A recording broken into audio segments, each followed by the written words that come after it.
Hello developers, welcome back to Stoner Stack. Today we are diving into the integration of Atlassian MCP Server with GitHub Copilot right inside the VS Code.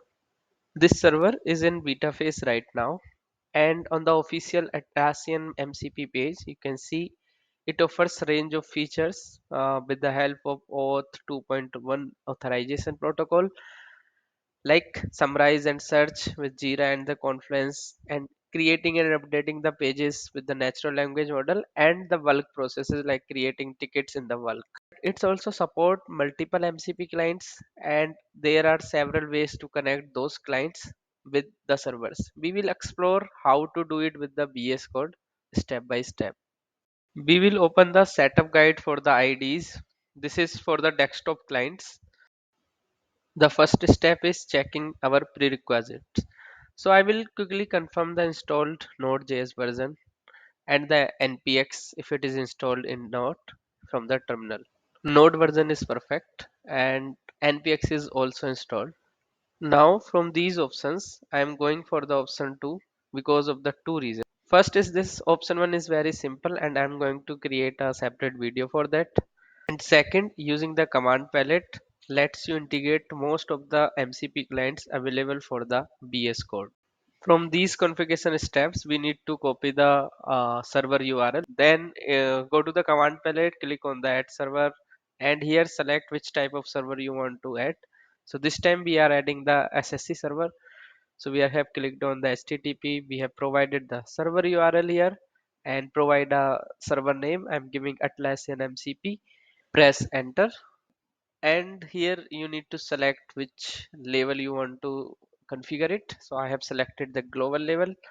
This is the same mcp.json file where we have configured our employee tool MCP server in our MCP server series. So as soon as you will start this server, it will ask you to go to the authorization flow. But before jumping into the authorization flow, it is worth noting that option 3 is actually the same as option 2. The manual configuration in option 3 is exactly similar with the configuration which we have generated using the command palette and MCP server add options. Now let's securely authenticate our Atlassian server. Click on open and it will redirect you to the browser.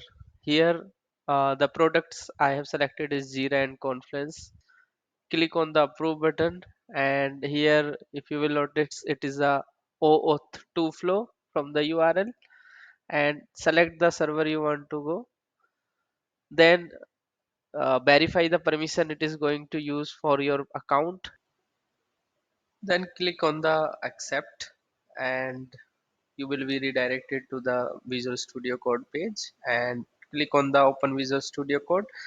Here once the server will start, it will fetch the tool list, and it is provided 25 tools. These tools will be used to communicate with Jira and the Confluence. So now just start with the testing query with the Copilot. So here I have given a very simple query to create a Jira ticket for MCP server authorization testing.